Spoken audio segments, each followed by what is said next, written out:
खंडोबा हे मुळात कर्नाटकमधील देव असून कानडी भाषेत येळू म्हणजे 7 व कोट म्हणजे कोटी म्हणली जाते. त्यामुळे तळी आरतीच्या वेळी आपण येळकोट येळकोट जय मल्हार असा जयघोष करतो. म्हणजे 7 कोटीच्या संख्येत आपल्या घरात धनधान्य संपत्ती नांदावी अशी आपण देवाजवळ प्रार्थना करतो. नमस्कार, जय मल्हार. माझी माईमध्ये मी तुम्हा सगळ्यांचे स्वागत करते. मार्गशीर्ष शुद्ध पंचमी या दिवशी मणी आणि मल्ल या असुरांचा वध श्री मार्तंड भैरवांनी केला. त्यांचा वध करण्यासाठी शंकरांनी खंडोबाचा अवतार धारण केला होता.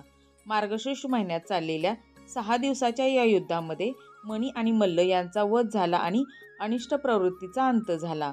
त्या प्रित्यर्थ मार्गशीर्ष शुद्ध पंचमी या दिवशी देवघरातील देवांना नागदिवे तयार करून ओवाळले जाते. मार्गशीर्ष शुद्ध पंचमी दिवशी संध्याकाळी देवांना नैवेद्य दाखवण्यासाठी वरण, भात, भाजी, पोळी, नागदिवे, दिवसे अशा प्रकारे नैवेद्य केला जातो. त्याचबरोबर षष्ठीच्या दिवशी भरीत आणि रोडग्याचा देखील नैवेद्य केला जातो. आजच्या व्हिडिओमध्ये आज आपण खंडोबाचे नवरात्र या दिवसामध्ये पंचमीच्या दिवशी बाजरीचे नागदिवे केले जातात आणि या नागदिव्यांनी देवांना ओवाळले जाते. तर हे बाजरीचे नागदिवे कसे करायचे आणि त्याचबरोबर षष्ठीच्या दिवशी भरीत आणि रोडग्याचा नैवेद्य खंडोबाला दाखवला जातो. तर हा भरीत रोडग्याचा नैवेद्य कसा करायचा हे देखील आपण आजच्या व्हिडिओमध्ये पाहणार आहोत. तर हा व्हिडिओ तुम्ही शेवटपर्यंत नक्की पहा आणि व्हिडिओ आवडल्यास लाईक करा. तर सगळ्यात आधी आपल्याला नागदिवे बनवायचे आणि त्यासाठी आपल्याला बाजरी घ्यायची. ही बाजरी घेतली 1.25 किलो. यापासून आपण नागदिवे बनवणार आहोत. तर ही 1.25 किलो घ्यायची. हे एक झाले माप. आता ही बाजरी पुजून घ्यायची. याची अशी रास मांडायची आणि आता आपण ही पुजून घेऊया. आता आपण या बाजरीची पूजा करून घेऊया. हे जोड पान घेतलेले आणि आता या पानावरती आपण सुपारी ठेवायची. तर आपण या सुपारीची पूजा करून घेऊया. हळद, कुंकू, अक्षदा, फूल व्हायचे. आपली ही बाजरीची पूजा करून झालेली ही नाडापुडी आहे. ही नाडापुडी आपण ह्याला वाहून घ्यायचे आणि आता आपण याला नैवेद्य दाखवायचा आहे खडी साखरेचा. तर आपण हा खडी साखरेचा नैवेद्य दाखवून घेऊया.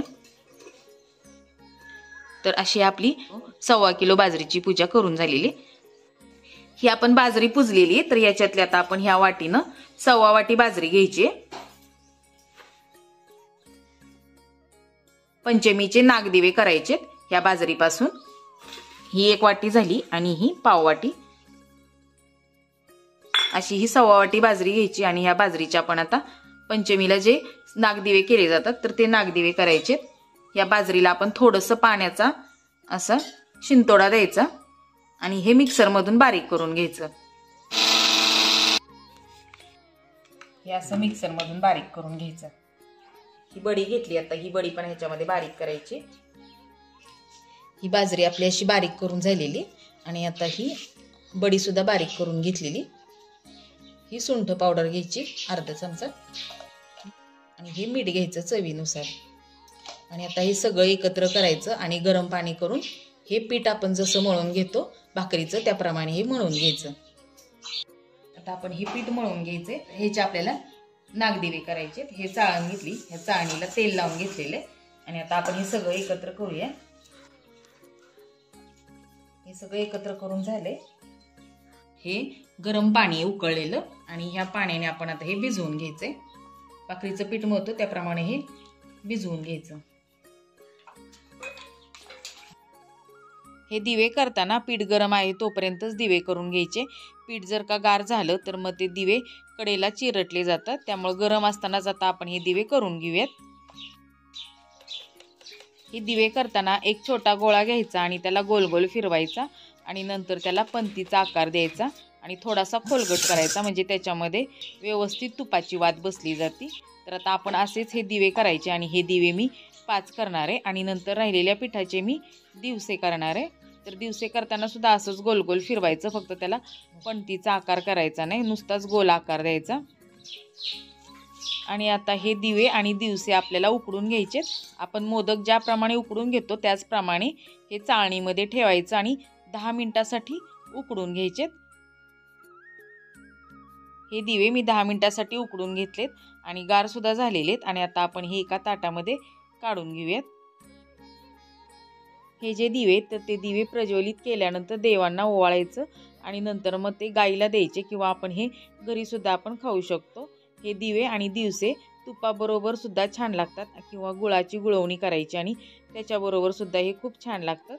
आता आपण नैवेद्य भरून घेऊया. मी या चपात्या घेतलेल्या आहेत आणि वरण भाताचा नैवेद्य घेतलेला आहे. तर आता आपण हा नैवेद्यसुद्धा दाखवून घ्यायचा आहे आणि हे दिवे जे घेतले त्याला तुपाचीच वात लावायचे.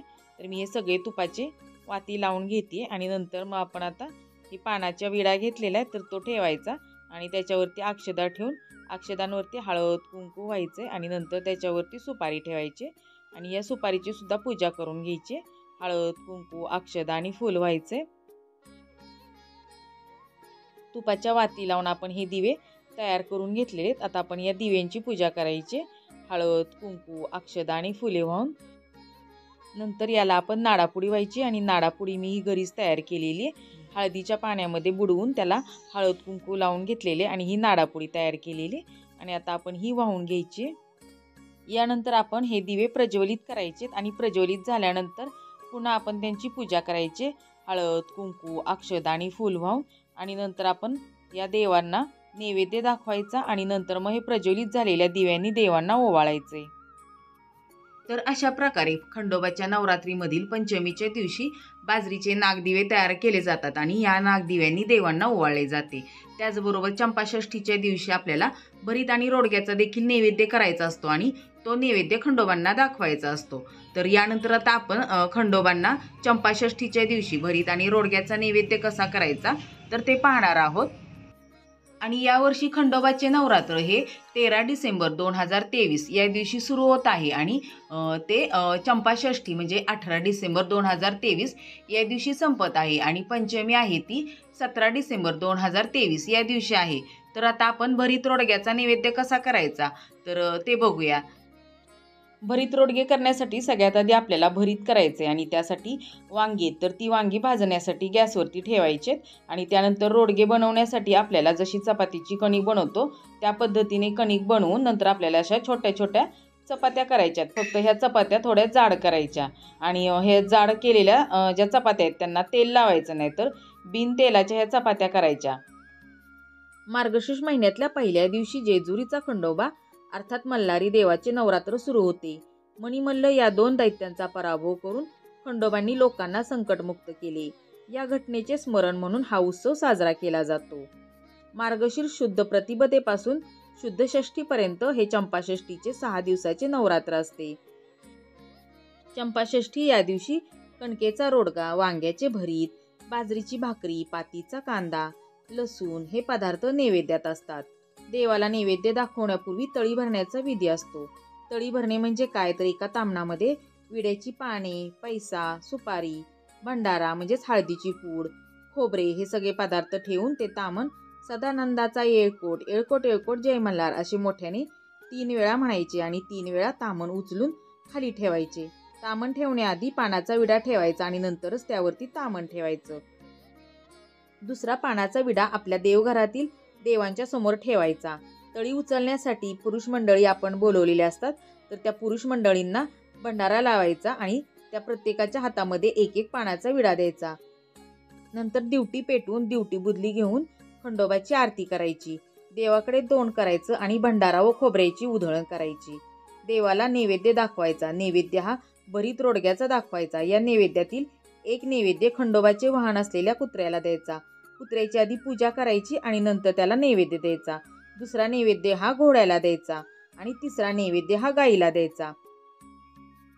तर असा हा भरीत रोडग्याचा नैवेद्य करण्यासाठी मी 4 वांगी गॅसवरती भाजून घेतली होती आणि ती गार झाल्यानंतर त्याचे जे काळं टर्पल झालं होतं तर ते काढून घेतलं आणि नंतर हे वांग मी चमच्याने चांगलं बारीक करून घेतलं आणि त्याच्यानंतर मग त्यामध्ये मी लाल तिखट, काळं तिखट, मीठ, शेंगदाण्याचा कूट आणि बारीक चिरलेला कांदा हे सगळं घालून हे मिश्रण चांगलं एकजीव करून घेतलं आणि थोडंसं तेल घातलं आणि वांग्याचं भरीत तयार करून घेतलं.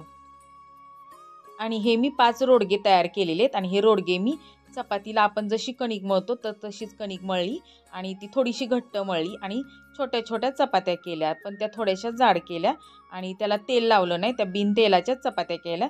अशा प्रकारे मी हे रोडगे केलेत आणि नंतर मग मी ह्या बाजरीच्या छोट्या छोट्या 5 भाकरी केलेल्या आहेत. आणि आता हे आपण कसं भरायचं, तर आधी रोडगे घ्यायचे 5, नंतर त्याच्यावरती 5 बाजरीच्या भाकरी घ्यायच्या आणि नंतर त्याच्यावरती आपण आता हे वरण आणि भात घालायचं आणि या वरण भातावरती तूप घालायचं. नंतर या नैवेद्यावरती कांद्याची पात किंवा मेथीची भाजी घालायची, जी तुमच्याकडे उपलब्ध असेल तर ती घालायची. मी आता या ठिकाणी कांद्याची पात घेतलेली आहे. आणि सगळ्यात शेवटी आपण हे जे भरीत केलेले, तर हे भरीत आपण प्रत्येक नैवेद्यावरती थोडं थोडं घालून घ्यायचे. तर असा हा आपला चंपाषष्ठीला केला जाणारा भरीत रोडग्याचा नैवेद्य भरून झालेला आहे. आणि हा नैवेद्य आपण आत्ता देवांना दाखवणार नाहीये, तर आधी देवाची तळी भरायची आणि नंतरच मग हा नैवेद्य पुजून घ्यायचा आणि नंतर आपण हा नैवेद्य देवांना दाखवून घ्यायचा. आणि हा नैवेद्य दाखवल्यानंतर एक गाईला द्यायचा घास आणि एक कुत्र्याला द्यायचा. आणि त्यानंतर आपल्याकडं तळी उचलण्यासाठी जी पुरुष मंडळी आलेली असतात तर त्यांना देखील हा एक एक नैवेद्य द्यायचा. तर अशा प्रकारे आपल्याला चंपाषष्ठीच्या दिवशी आणि पंचमीच्या दिवशी नागदिवे आणि भरीत रोडग्याचा नैवेद्य करायचा आहे. जर का तुम्हाला या दिवशी हे झालं नाही तर तुम्ही हे पुढच्या रविवारी सुद्धा हा नैवेद्य करू शकता. तर अशा प्रकारे आजच्या व्हिडिओमध्ये मी तुम्हाला खंडोबाचे नवरात्र, मार्गशीर्ष पंचमीचे नागदिवे आणि चंपाषष्ठीचे भरीत रोडग्याचा नैवेद्य याविषयी थोडक्यात माहिती देण्याचा छोटासा प्रयत्न केला आहे. तर हा व्हिडिओ तुम्हाला कसा वाटला ते कमेंटमध्ये नक्की सांगा आणि व्हिडिओ आवडल्यास लाईक करा. तसेच असे नवनवीन व्हिडिओ पाहण्यासाठी चॅनलला सबस्क्राईब करा आणि हा व्हिडिओ तुमच्या मित्रमैत्रिणींबरोबर शेअर करा. व्हिडिओ पाहिलात त्याबद्दल तुम्हा सगळ्यांचे आभार. पुन्हा भेटूया अशाच एका नवीन व्हिडिओमध्ये. तोपर्यंत येळकोट येळकोट, जय मल्हार.